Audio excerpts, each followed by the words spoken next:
Bom dia, boa tarde ou boa noite. Meu nome é André Orbacan e essa é mais uma parceria com o Colégio Caminhar. Como vocês já sabem, dia 13 de maio agora foi uma data muito especial, o dia da abolição da escravatura. Essa palavra estranha, muito difícil que não usamos no dia a dia. E veio à minha mente a abolição. O que é essa tal dessa abolição? Essa palavra que significa fim, o fim da escravatura no Brasil. E para entender um pouquinho o que foi esse período do nosso país, hoje trago para vocês a história dos escravos. Vamos nessa?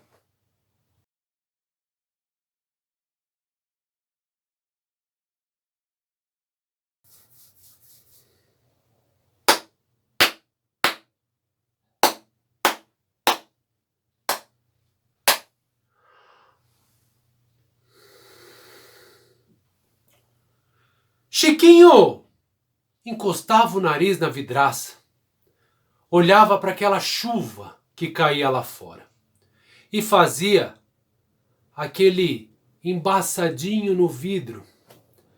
É claro que ele já tinha brincado muito aquele dia, já tinha tomado banho de chuva, feito barquinho de papel, mas o fato é que ali, na fazenda do seu avô, Chiquinho não estava habituado, ele gostava mesmo era da cidade, lá no Rio de Janeiro onde morava.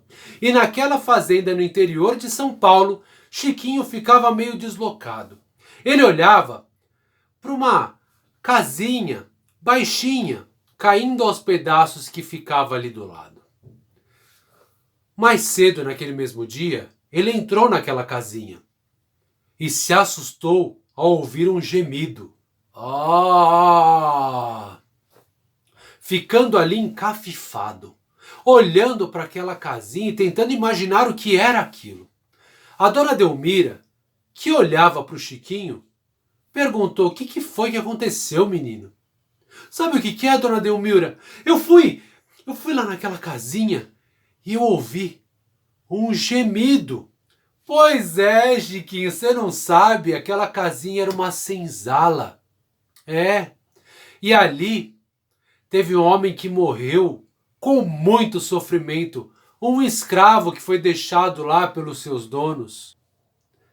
E ele vive lá até hoje. O Chiquinho se assustou, pediu o colinho para dona Delmira e só subiu no colinho dela, claro, porque estava muito assustado, porque ele já era um menininho feito e não aceitaria passar por esse tipo de humilhação. Mesmo assim, ele continuou perguntando: como assim dono, dona Delmira? O que é dono? Dono de gente? É, Chiquinho, você não sabia que há muito tempo atrás, aqui no Brasil, existia escravidão? E essa escravidão tinha essa característica: gente que era dona de gente.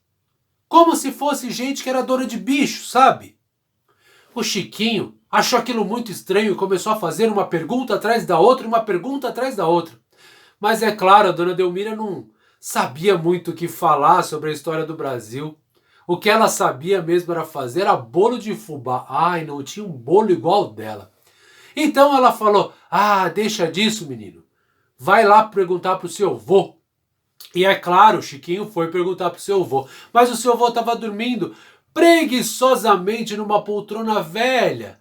Tão velha que era cheia de buracos. Mas só ele se sentava naquela poltrona. Ele, e quando ele não estava lá, o gato, que também era um gato muito velho e que também ficava ali na poltrona. O Chiquinho então esperou. Quando seu avô acordou, o Chiquinho veio correndo para perguntar, mas ele percebeu que algo de muito importante ia acontecer: o café da tarde. Então eles se sentaram, comeram broa de milho, o bolo de fubá que eu falei que era impecável da dona Delmira, comeram um bolo de cenoura com cobertura de chocolate que ela fez só pro Chiquinho, tinha queijo Minas, muito gostoso, biscoito de polvilho quentinho, café com leite e leite com achocolatado. Depois de muito comer, sentindo aquele calorzinho que a gente sente depois de um belo lanche, enfim, o Chiquinho perguntou: Vô, a senzala é mal assombrada mesmo? Ah, menino, deixa de besteira, que mal assombrada nada, é só uma casinha velha, caindo aos pedaços. Mas vô, a dona Delmira falou, os donos das pessoas que viveram ali e as pessoas que estão lá até hoje assombrando aquele lugar. Olha, sobre alma penada eu não sei nada, mas uma coisa a dona Delmira falou de correto. Houve o tempo no nosso Brasil em que tivemos a escravidão. E nessa fazenda onde estamos, como você já viu a senzala, haviam pessoas escravizadas aqui.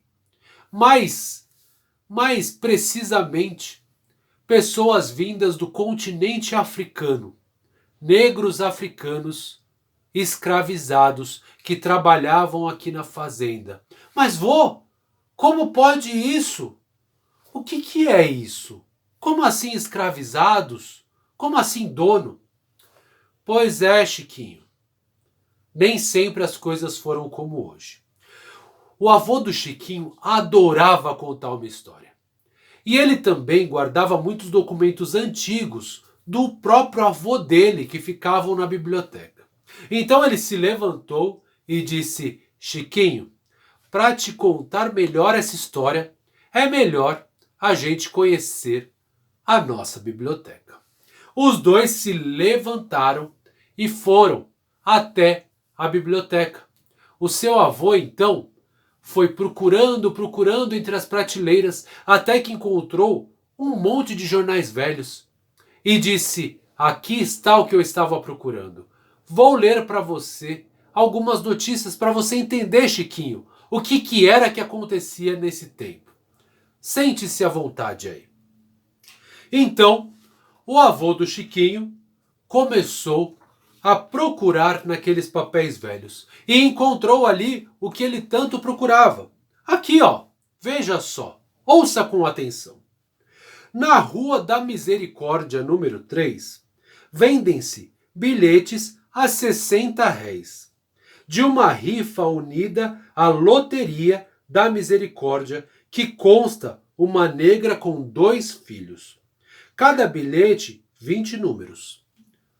O nome do jornal: O Votorantim, número 8, 10/9/22. Continuou ali folheando e folheando os jornais até que encontrou mais uma notícia. Ouça bem essa, Chiquinho. Quem quiser alugar um moleque que seja fiel, capaz de dar conta do que se lhe carregar, dirija-se ao caminho do Catete, ao lado da pedreira número 199, que lá achará com quem tratar ou anuncie por essa folha. O Votorantim, número 15/18/9/22. E assim continuou a folhear até achar mais uma notícia. Veja bem essa. Quem quiser comprar uma linda negrinha, própria para uma mucama, com 10 anos, pouco mais ou menos, dirija-se à Rua São Pedro, na Cidade Nova, defronte a uma venda e padaria numa casa de quitanda, e falar com a Joana Maria da Encarnação, O Votorantim, número 43, 21/10/22. Que esquisito isso, meu vô! Como pode, assim, anunciado no jornal, pessoas alugando pessoas, vendendo pessoas, rifando pessoas? Pois é, Chiquinho. Pois é. Você sabe que em 1500 houve a tal descoberta do Brasil. Os portugueses chegaram aqui. E não demorou muito, 30, 40 anos depois disso, eles começaram a enxergar essa terra como uma terra que deveria ser colonizada, desbravada. produtiva, campos e mais campos de plantação, cidades nascendo. Os portugueses que aqui estavam tentaram escravizar os índios para ter mão de obra a custo zero, mas os índios que não entendiam o sistema econômico português não aceitavam aquilo e preferiam morrer a ser escravizados. Também conheciam muito melhor o Brasil do que os portugueses, então eles conseguiam fugir e se esconder muito bem. Os portugueses, então, procuraram escravizar um povo que ficava lá do outro lado do oceano, lá na África, em um lugar chamado Golfo de Guiné. Ali tinham os povos iorubás e bantus, e ali também eles viviam em guerra. Então os portugueses chegaram com armas de fogo, pólvora, e guerreavam com esses povos que só conheciam flechas e lanças, e os escravizaram, colocaram correntes e os embarcaram em navios que chamavam navios negreiros. E esses navios atravessavam o oceano, trazendo essas pessoas prisioneiras aqui para o Brasil. E aqui no Brasil, eles eram vendidos, rifados. Mas é claro que eles chegavam muito mal aqui, porque a viagem era muito longa, muitos deles morriam no meio do caminho. As condições eram terríveis, cheios de rato, pouca comida. Então os poucos que chegavam muito magros, ficavam no lugar onde eles eram alimentados, lavados, como os animais, como o gado hoje em dia é feito. E depois da engorda eles eram vendidos. E era assim mesmo que as pessoas tratavam esses negros escravizados, esses africanos que vinham de tão longe. Elas olhavam como bicho. Diziam que eles não tinham alma. E por isso eles podiam ser vendidos. E depois de vendidos, eles iam para todo tipo de trabalho aqui no Brasil. Alguns, um pouco mais jovens, geralmente algumas mulheres ou crianças ou adolescentes, ficavam na casa fazendo serviços domésticos. E esses eram chamados de escravos domésticos. Os mais fortes geralmente iam trabalhar na lavoura. Iam plantar, iam roçar, iam derrubar árvores, iam desbravar a terra, iam cuidar da terra e fazer o plantio. Mas vô, como assim? Simplesmente eles aceitavam isso que faziam com eles? Eles não tentavam fazer nada? Ah, mas é claro que tentavam, Chiquinho. Você acha? Ninguém vai se entregar à escravidão assim. As pessoas que vinham de lá do continente africano, elas eram pessoas como qualquer outro tipo de pessoa. Elas têm os seus sentimentos, elas ficavam com raiva ou elas ficavam tristes. Algumas delas, inclusive, morriam de tristeza. Isso, eles tinham até uma palavra especial para falar sobre isso, que se chamava banzo. Essas pessoas, elas tentavam sair daquela condição, mas não conseguiam. Os poucos que conseguiam, corriam mata dentro. E construíam pequenas comunidades chamadas quilombos. Os quilombos que abrigavam esses negros africanos que eram escravizados e que se tornavam comunidades. Mas isso era uma grande minoria. A maioria era castigada quando tentava fugir. Isso a gente pode ver nas obras de um artista francês chamado Debré.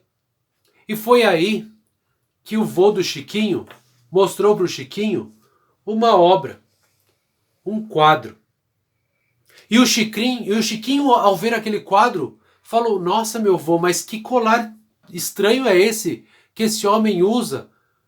Esse colar com metal e com pontas de metal e com uma corrente. O que é isso? É uma moda africana? Claro que não, Chiquinho. Esse quadro, ele representa um desses negros que tentou escapar, que tentou ir para um quilombo e que foi pego. E isso que ele carrega no pescoço é uma forma de tortura. É um equipamento muito pesado e que impossibilita a pessoa de correr. No máximo ela consegue andar devagar. E era isso que acontecia com as pessoas. A escravidão, ela era uma repressão.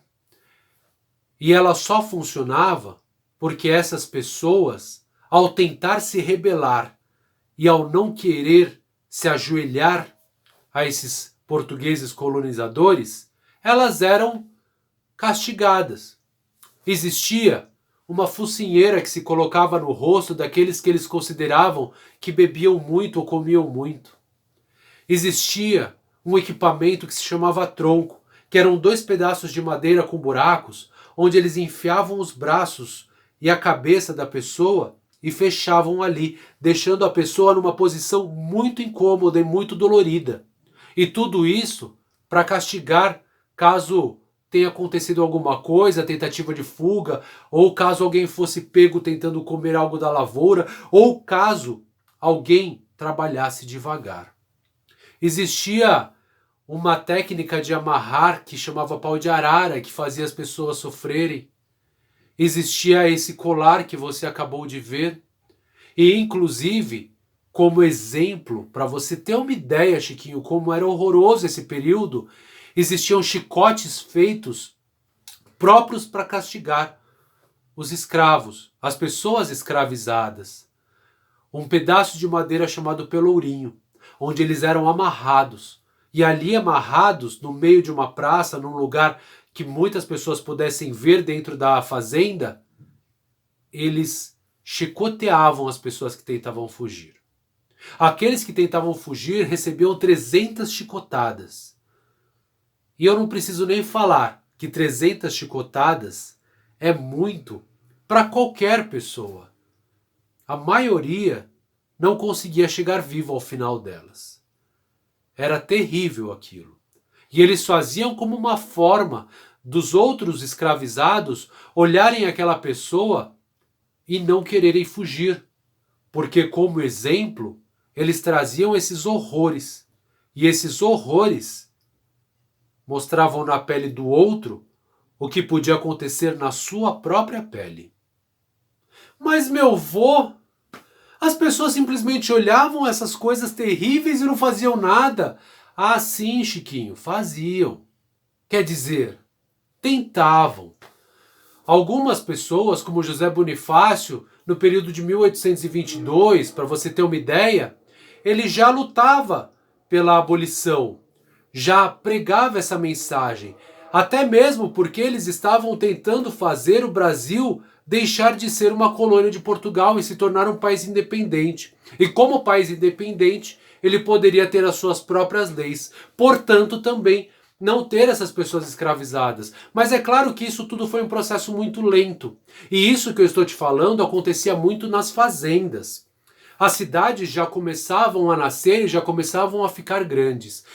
As pessoas escravizadas que moravam nas cidades, elas já eram um pouco diferentes, trabalhando em lojas ou trabalhando como mascates, vendendo na rua para alguns senhores. Eles tinham, pelo menos na frente dos demais, castigos mais brandos. Até mesmo porque os estrangeiros que vinham para o Brasil, eles iam para a cidade.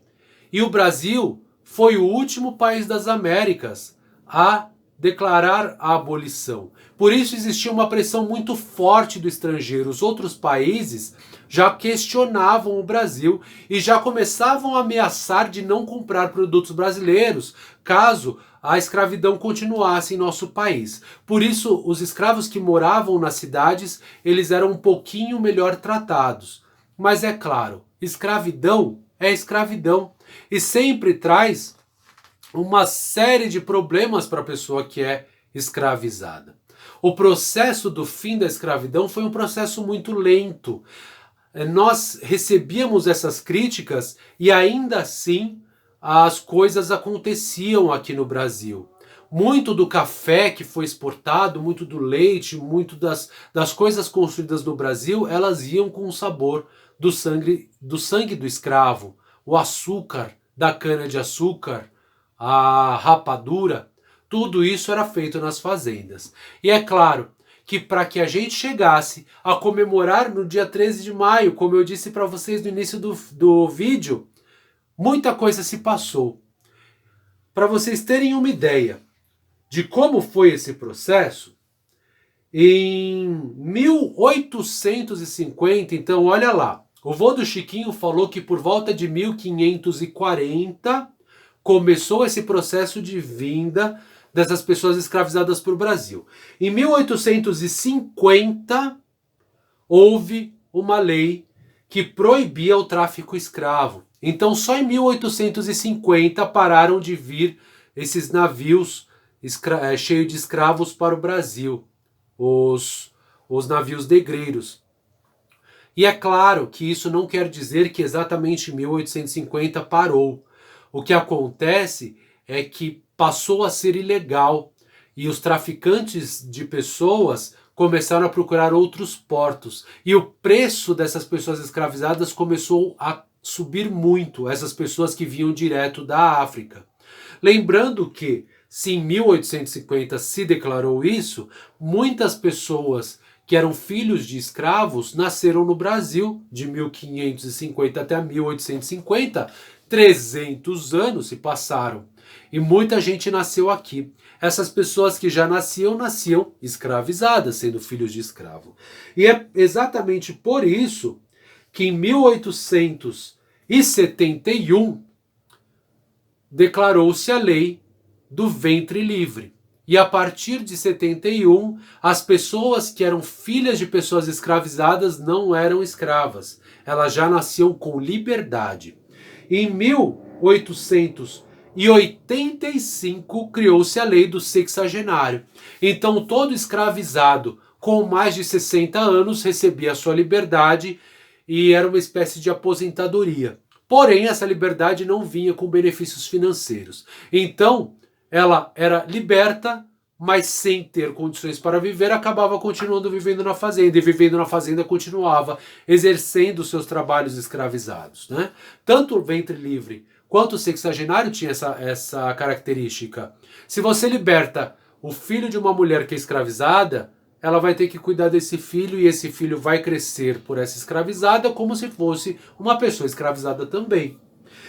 E, por fim, em 13 de maio de 1888, a princesa Isabel assinou a Lei Áurea. A princesa Isabel é filha do Dom Pedro II, e o Dom Pedro II estava viajando para resolver problemas diplomáticos. A princesa Isabel, recebendo uma carga muito grande, uma pressão muito grande internacional, assinou a Lei Áurea. E assim começou a abolição da escravatura. O Chiquinho ouviu tudo isso com uma certa alegria. Ufa, até que enfim, eu que nem vivi naquele período já sofri um pouquinho do que você falou, meu avô, imagina quem viveu. Mas Chiquinho, disse o seu avô, as coisas, elas já eram bem diferentes nesse período aqui no Brasil. Para você ter uma ideia, saiu uma nota no jornal da Heloísa, uma mulher, uma neta de senhores de escravos, que disse que após a abolição da escravatura, os escravos que viviam na sua fazenda não saíram da fazenda e continuaram vivendo lá. E o mesmo aconteceu nessa fazenda onde você está hoje, Chiquinho. Quando meu vô passou por esse período, na verdade, o meu pai passou por esse período, os nossos escravizados não foram embora.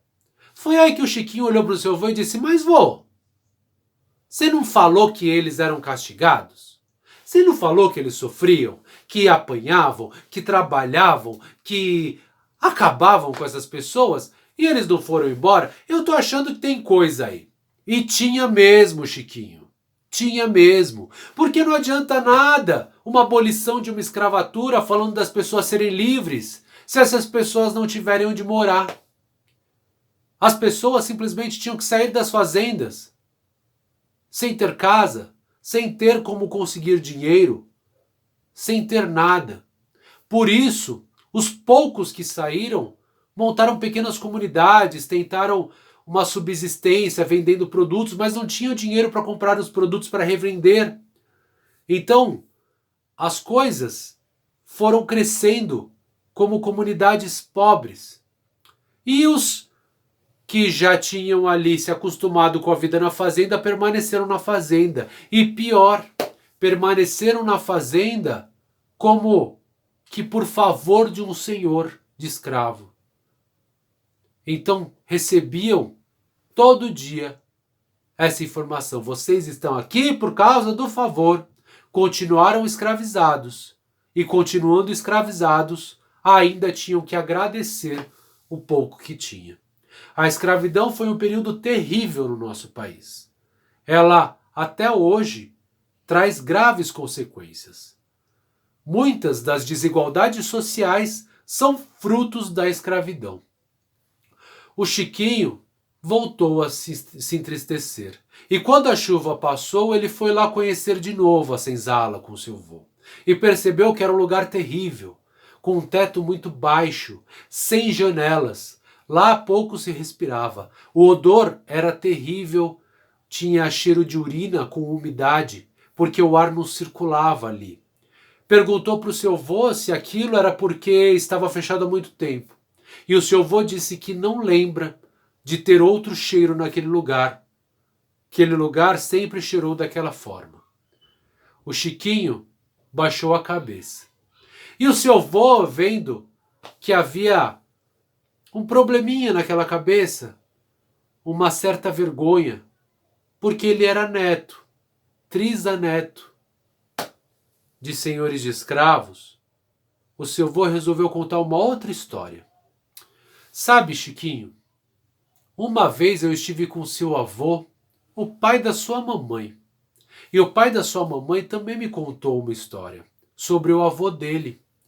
E o avô dele, olha que coincidência, o seu avô da parte paterna se chamava Bento Pereira. E o seu avô da parte materna se chamava Bento Costa. O seu avô Bento Costa, ele foi escravizado. Mas ele era um escravo de ganho. Um escravo de ganho, meu avô? O que é isso? Um escravo de ganho é um daqueles escravos que vivem na cidade e que o senhor de escravo coloca produtos em sua mão e ele fica na rua vendendo esses produtos. E como é que o senhor de escravo fazia para incentivar esse escravo a vender? Ele dava parte dos lucros para esse escravo, por isso ele se chama escravo de ganho. E esse seu avô, ele conseguiu acumular dinheiro a ponto de comprar a própria alforria. Você sabe o que é comprar a própria alforria? Sabe, Chiquinho? Não sei, meu avô. Era quando se comprava a própria liberdade, Chiquinho. Você pegava o dinheiro, entregava para o senhor de escravo e comprava a liberdade. Ele não só comprou a própria liberdade, como ele também conseguiu guardar dinheiro para comprar um pedacinho de terra, fazer uma pequena fazendinha. Cresceu muito no interior do Rio de Janeiro, plantando milho, plantando cana. E assim ele também teve sucesso aqui. Se tornou o que nós chamávamos de negro liberto, que são esses escravizados que conseguem a sua liberdade. O Chiquinho sentiu um certo alívio e percebeu que na história do Brasil o sangue de escravizados e de senhores de escravos corre na veia de todos e que depende de todos diminuir a desigualdade social e os traumas deixados pela escravidão. Naquela noite ele dormiu bem e sonhou com seus bentos, o Pereira e o Costa, os dois sentados, frente a frente, jogando gamão, em paz. A paz que deveria existir desde sempre, mas que não existiu, e que hoje depende da gente fazer com que ela seja viva e repensar os nossos conceitos, nossos preconceitos e as desigualdades deixadas desse sistema tão cruel. A história que eu trouxe hoje para vocês é essa história aqui, ó. A História dos Escravos. Esse livro foi escrito pela Isabel Lustosa e ilustrado por Maria Eugênia, é da Companhia das Letras. É um documento muito importante sobre esse período histórico brasileiro e espero que vocês tenham gostado. E acima de tudo, que tenham entendido um pouquinho melhor o que é essa tal dessa abolição da escravatura, que foi um documento assinado, mas que ainda guarda um processo de liberdade para esses povos tão dignos que vieram para o Brasil. Até a próxima.